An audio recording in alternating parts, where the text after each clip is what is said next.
আজ আমরা দাঁড়িয়ে আছি স্কুলের এক অসাধারণ সৃজনশীল আঙিনায়। আমার সামনে আপনারা যে চমৎকার ফ্লোটিং হাউস বা ভাসমান বাড়িটি দেখতে পাচ্ছেন, তা কিন্তু কোনো সাধারণ প্রদর্শনী সামগ্রী নয়।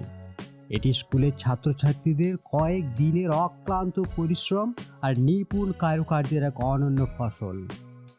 আপনারা যদি একটু কাছ থেকে দেখেন তবে বুঝতে পারবেন এর প্রতিটি বাঁশ আর বাঁধন কতটা নিখুঁত। শুধু দেখে অবাক হবেন না, এই মডেলটির সব থেকে বড় বৈশিষ্ট্য হলো এর অসামান্য স্থায়িত্ব ও মজবুত গঠন।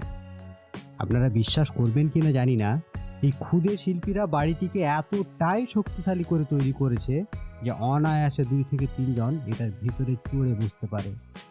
এটি কেবল একটা মডেল নয়, এটি একটি বাস্তবসম্মত স্থাপত্যের ছোট্ট সংস্করণ।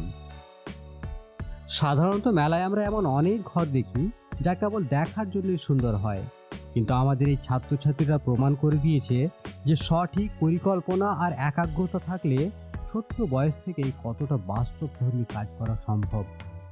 বাঁশ, কাঠি আর কিছু সাধারণ উপকরণ ব্যবহার করে তারা এমন একটি কাঠামো দাঁড় করিয়েছে যা ভার বহনে সক্ষম। তাদের এই প্রজেক্টটি আমাদের শেখায় যে আধুনিক স্থাপত্যেও প্রাকৃতিক উপাদানের ব্যবহার কতটা কার্যকর হতে পারে।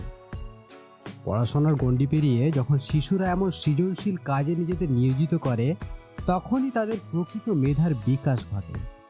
এই প্রজেক্টের পেছনে প্রতিটি ছাত্রছাত্রীর যে পরিশ্রম আর মেধা জড়িয়ে আছে তা সত্যিই অতুলনীয়। তারা শুধু একটি ঘর বানায়নি, তারা গড়ে তুলেছে নিজেদের আত্মবিশ্বাস। আর এই সাহস আর ধৈর্যের জন্য আমি তাদের জানাই অন্তরের অন্তঃস্থল থেকে স্যালুট।